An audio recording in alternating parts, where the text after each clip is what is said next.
योग में दो हैं क्योंकि दो आवश्यक हैं योग करने के लिए, जोड़ने जुड़ने के लिए। अगर दो ना हो तो फिर योग किसका होगा, योग कैसे होगा? तो योग में दो, जैसे कि द्वैत में भी दो, मगर योग होने के पश्चात, द्वैत होने के पश्चात, योग होने के बाद फिर यह पता नहीं होता कि कौन है, दोनों में से कौन उपस्थित है। फिर अद्वैत, अद्वैत तो पहला द्वैत और फिर अद्वैत। तो इस जगत में, इस दुनिया में दो ही बात हैं, एक तो है द्वैतवाद और दूसरा है अद्वैतवाद। बाकी विस्तार इन दोनों का ही है पूरे जगत में। तो योग में दो भी हैं और दोनों में से कोई भी नहीं। बात सुनने में, सुनाने में तो बड़ी विरोधाभासी है, मगर अनुभव में नहीं, मगर अनुभव से नहीं, क्योंकि अनुभव दोनों को, दोनों विरोधाभासों को पी जाता है।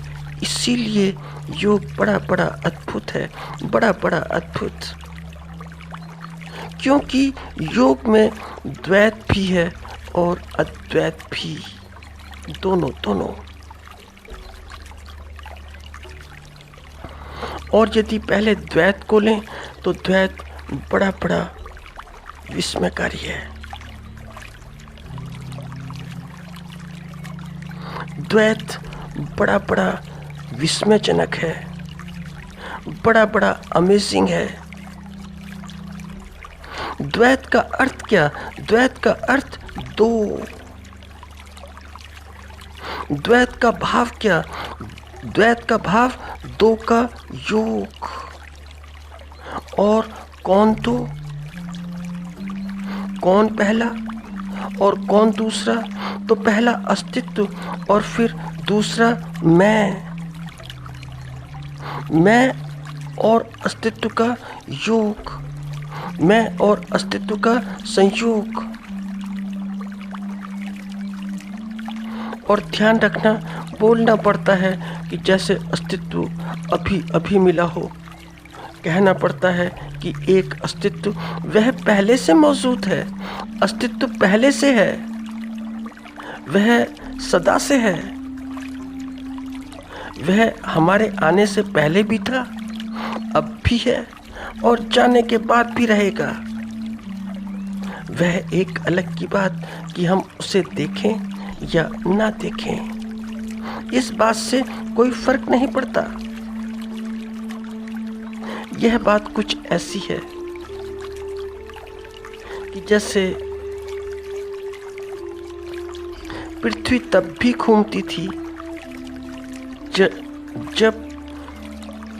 जब तक मनुष्य को पता नहीं था कि पृथ्वी घूमती है। जब मनुष्य कहता था कि पृथ्वी घूमती नहीं है क्योंकि घूमती तो दिखाई देती नहीं, तो कैसे देखी?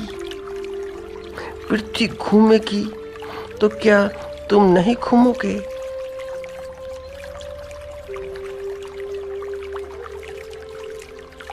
और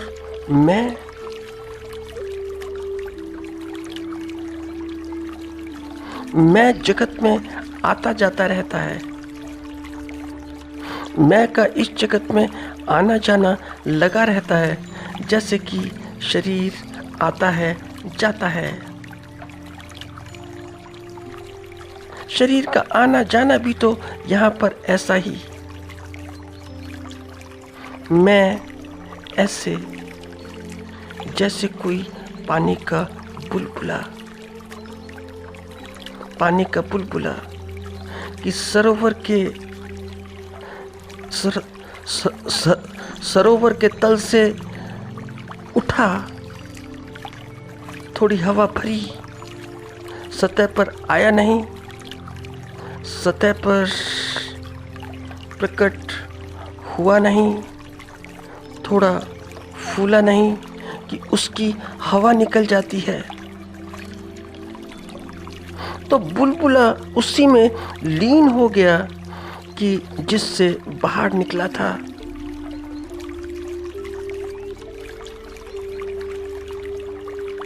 तलहटी से बाहर निकला था, सरोवर से बाहर निकला था और सरोवर में ही लीन हो गया।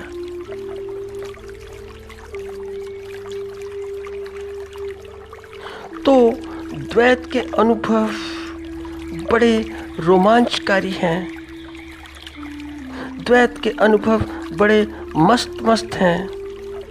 तो ही तो श्री कृष्ण जब अर्जुन से बोलते हैं तो वे कहते हैं कि अर्जुन, यह शरीर जो दिखाई देता है, जो दृश्यमान है, जो दृश्य दिखाई देते हैं, वह जीवन नहीं कि तू जिसे जीवन समझता है, संपूर्ण जीवन, वह ऐसा नहीं।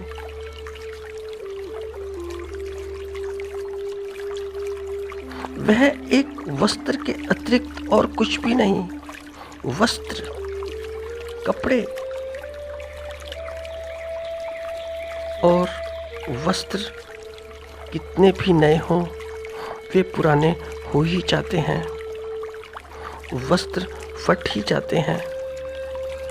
फटना वस्त्र की नियति है। तो मृत्यु लोक के इस जगत के वस्त्र को देखना, उन पर शोक करना बड़ा व्यर्थ है। और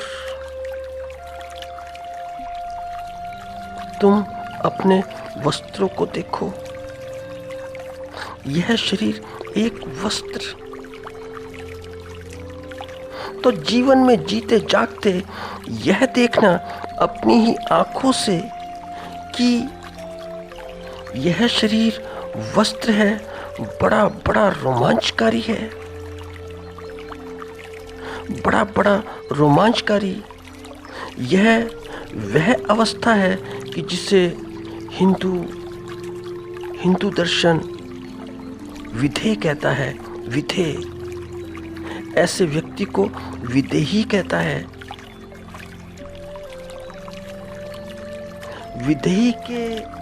विधेय के अनुभव का अर्थ यह कि जो देह में रहकर भी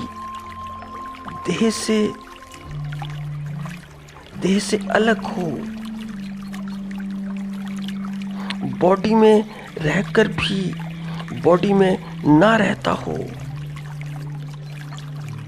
यह अनुभव कुछ ऐसा कि जैसा तुम मेरी देह को देखते हो, मेरा बदन देखते हो, मुझे देखते हो, मेरा शरीर देखते हो, ठीक वैसे ही तुम अपने को भी देखते हो। ठीक तभी तुम अपना शरीर भी देखते हो। जैसे तुमने मेरा शरीर देखा, वैसे ही अपना भी देखा। दोनों को साथ साथ देखा। तुम दोनों को साथ साथ देखते हो। और विदेही व्यक्ति का जगत से सामंजस्य बड़ा प्राकृतिक होता है, बड़ा नेचुरल होता है। यह बड़ा नेचुरल है क्योंकि विदेही वह देखता है जो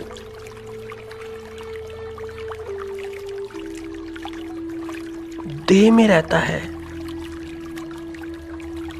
वह देह में रहने वाले को देखता है जो देह के घर में रहता है। वह घर नहीं देखता कि घर का रूप रंग क्या, घर की आकृति क्या। वह घर में रहने वाले को देखता है, फिर घर भी देखता है और घर में रहने वाला भी। तो फिर जड़ भी और चेतन भी दोनों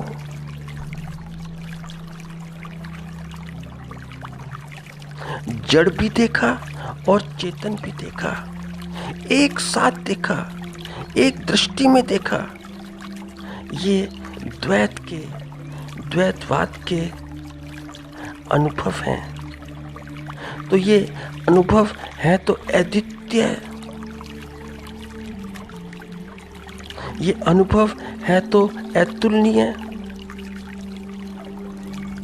मगर फिर भी द्वैतवाद के बारे में कुछ बोला जा सकता है, सुना जा सकता है, समझा जा सकता है, समझाया जा सकता है एक हद तक, क्योंकि वहाँ पर साकार भी है और निराकार भी, दोनों। क्योंकि वहाँ मैं भी है, वह मैं कि जिस मैं को हम मैं समझते हैं, जो हमारी भाषा का मैं है।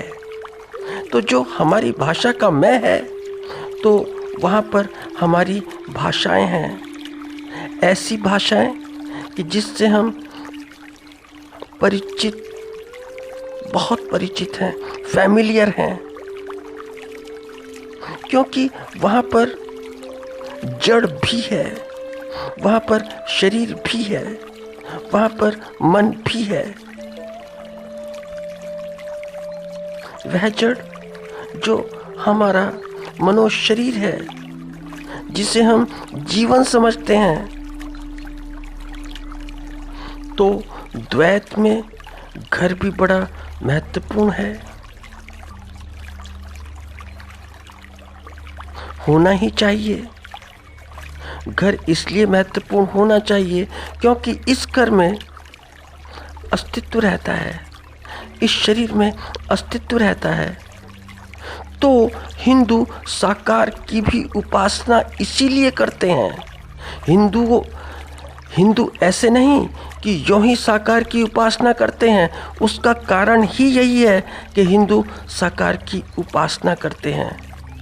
तो हिंदू बुद्ध को भी पूजते हैं, क्योंकि उस बुद्ध में, उस शरीर में, उस साकार में निराकार है। तो द्वैत है। तो द्वैत बड़ा अद्भुत है। तो यहाँ तक तो कुछ कहा सुना जा सकता है, थोड़ा बहुत। तो क्या फर्क पड़ता है? जैसे तुम उदाहरण लो कि कृष्ण और मीरा।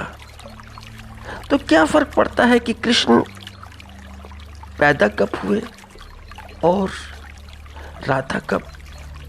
राधा समकालीन है, मीरा बड़े बाद की हैं। तो मीरा कृष्ण को लो तो बड़ा बड़ा डिफरेंस है, बड़ा बड़ा अंतर है, बड़ा बड़ा फर्क है। मगर यह फर्क होता होगा इतिहासकारों को, फर्क पड़ता होगा इतिहासकारों को, फर्क पड़ता होगा तारीखों को, सनों को, सदियों को। मीरा के लिए कुछ फर्क नहीं पड़ता। मीरा के लिए तो कृष्ण सामने ही खड़े हैं, क्योंकि शरीरों का क्या देखना,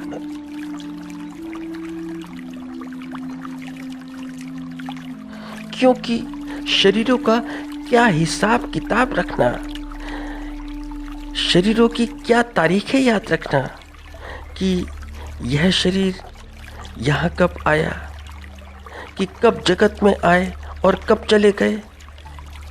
बुलबुले बनते रहते हैं, निकलते रहते हैं, फूटते रहते हैं, बाहर आते रहते हैं और फूटकर उसी विराट चेतना में लीन हो जाते हैं। तो यह द्वैतवाद का पीक है, एक चरम है। तो यह एक्सट्रीम पॉइंट है मीरा का, यह द्वैत का शिखर है। यह द्वैत का ऐसा शिखर है कि जैसे कि श्री कृष्ण, श्री रामकृष्ण महाराज जी का, जैसे कि विदेही राजा जनक का। योग के अनुभवों को भाषा में व्यक्त करना बड़ा मुश्किल है, क्योंकि